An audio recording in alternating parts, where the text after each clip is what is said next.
Welcome to the ScreenCrush Break Room. I'm Ryan Airy, and this is our assistant manager, Doug. How are you today, Doug? Hello, person. I'm doing great. Great. Doug and I were just talking about Falcon and the Winter Soldier, the global espionage thriller where our heroes are fighting to stop international criminals and terrorists. But the show's real battle is over the legacy of Captain America as symbolized by his shield. The legacy of that shield is complicated. But this got me thinking, what is the real legacy of this particular shield? All we know is that Howard Stark created the shield during the darkest days of World War II, and Steve Rogers had it painted into an enduring symbol of freedom against the darkest days of Hydra's dominance of Europe. That shield fought off aliens, saved the world countless times over, and stood in defiance against the Mad Titan himself. But this ain't that shield. This is some other shield that we actually know nothing about. Remember, when Steve Rogers went back in time to return the stones, he didn't have the shield with him, just the stones and Mjolnir. Then he shows up as an old man and gives Sam a shiny new shield inside a beaten leather case. The movies deliberately sidestepped the issue, but Aaron Natty on Twitter sent me a theory that I think explains everything. You see, maybe this is Sam's shield, the shield that he used as Captain America in another timeline.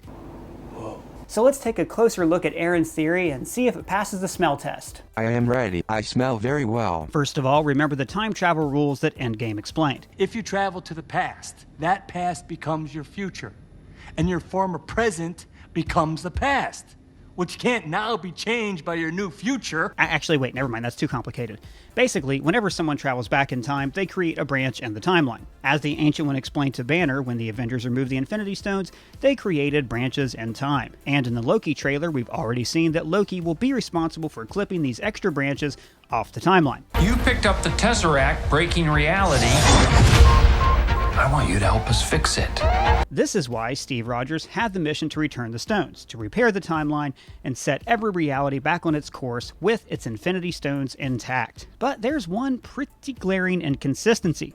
Steve Rogers decided to live in the past with Peggy Carter and have his dance.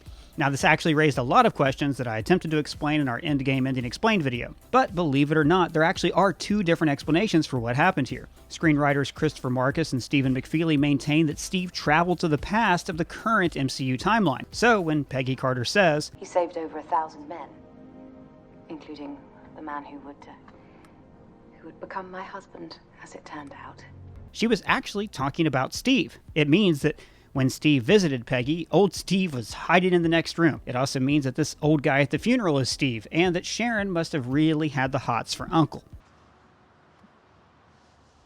Oh, that's not right.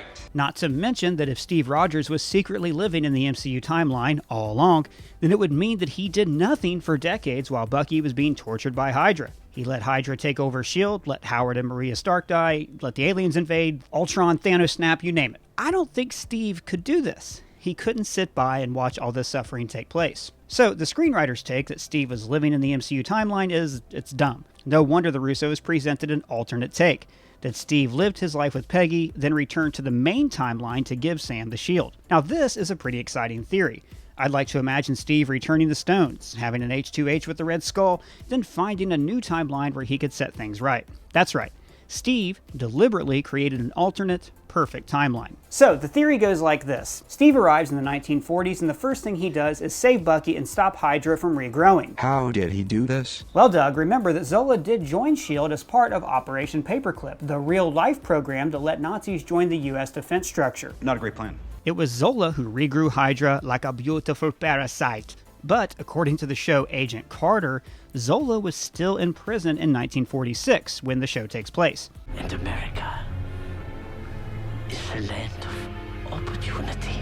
So Steve could arrive in 46 or maybe even 47 and tell his wife, hey, don't trust that guy, he's still a Nazi. But this also would mean that Bucky would no longer be mind-controlled by Hydra. See, in Agent Carter, there was a villain called Dr. Faustus. Like in the comics, his deal is hypnosis. But first, we must focus. Simply focus.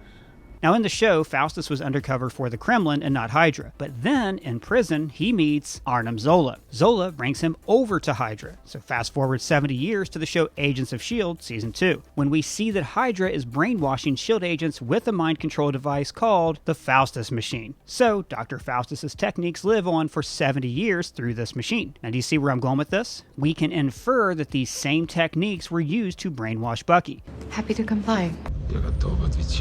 After all, Bucky was kept in Russia, Faustus's home country. So now Steve, in 1946, is able to rescue Bucky from whatever Hydra cell is captive in. At this point, Bucky's a super soldier, but Faustus hasn't mind-controlled him yet. So now, in this alternate timeline, Steve is retired. Bucky becomes the new Captain America, and Howard Stark makes him a new shield. So where did Howard get the vibranium? Remember? That's the rarest metal on Earth. What you're holding there, that's all we've got. So, where does he get the vibranium for this new shield? From Wakanda, of course. Remember, in Howard's day, they thought Wakanda was a poor farming nation. That's a nice fairy tale, but Wakanda is a third world country, and you stole all their vibranium. But Steve knows the truth. He knows Wakandan custom and could cut a deal for more vibranium, enough for a new shield. Get this man a shield. So, in this alternate timeline, Bucky is Cap. He forms the Avengers early, with Ant-Man, Wasp, Captain Marvel, maybe even Howard Stark doing science gizmo stuff. Now, this actually solves an Endgame plot hole that always bothered me. Steve goes back in time to live his perfect life, and he tells Bucky about this. When Steve told me what he was planning, I don't think either of us really understood what it felt like for the black man to be handed the shield. But then it's like, fuck you, Bucky. He doesn't give his best friend the chance to go back and live a normal life in the 40s. Instead, Bucky is cursed to remain a man out of time. But if this theory is true, then maybe Steve asked Bucky to go back with him, and Bucky said no. He says, it's too late for me. I can't run from what I've done. But he tells Steve, in the 40s, go find me. Here's where I'll be in the past. So Steve and Bucky would have planned out this alternate timeline together. Bucky would tell Steve all of Hydra's secrets so he can stop their machinations before they start. So in the alternate timeline, Bucky avenges for a few decades. The serum slows his aging, but eventually he does age out of the role and passes on the shield to Sam Wilson. Just like MCU, Steve and Bucky planned out when they were in the main timeline. Sam continues to be Captain America for several years, eventually aging out of the role. And that's when old Steve takes the shield back to the main timeline and gives it to MCU Sam. That's right. This shield, the one that Steve gives to Sam, was originally Sam's shield to begin with. That's one of the reasons why Bucky was pissed that he didn't take it, because he knew it belonged to the other Sam in the other timeline. So why didn't Bucky just tell Sam all of that to begin with? Well, because telling someone, hey, you used this shield for decades in another timeline, isn't great motivation. Also, it's not like Bucky knows for sure that it belonged to Sam, and if Steve was living out his life in the past, does that mean that he was also still frozen in the ice? Well, I'm glad you asked. See, the frozen Steve was revived so he could take over for Sam Wilson. So old Steve condemns his younger self to live a life of loneliness, a life where he is condemned to perform his duties as Captain America 1 century in the future, just so MCU Steve could have a dance? No, okay, you're right, not that. So how about this? Steve leaves his past self in the ice. Ice doesn't make him immortal, so eventually he would pass away in his sleep peacefully. Does that work? Your theory is dumb. Give me treats. Man's best friend. Good grief. So what do you think of the theory? Let me know in the comments below or at me on Twitter. And if it's your first time here, please subscribe. For ScreenCrush, I'm Ryan Airy. Wait. I have something to say. I think it's unfair that there are almost no puppies in the MCU. Dogs can be heroes too. DC has Crypto. He is a good boy. Cosmo the space dog had a cameo in Guardians of the Galaxy, and that was it. Doug thinks that Cosmo should join the Guardians in Volume 3, and then spin off into his own movies. Just imagine it, Cosmo the space dog, having space adventures, with no mean raccoon people. Because here's the thing, when the Collector's lab explodes, Cosmo gets away. So he is a very smart puppy who is still alive and ready to have space adventures. Did you know that he was still alive? He could go and save those puppies that the Russians put in space. Did you know they did that? The Russians actually put puppies in space, and they are still there.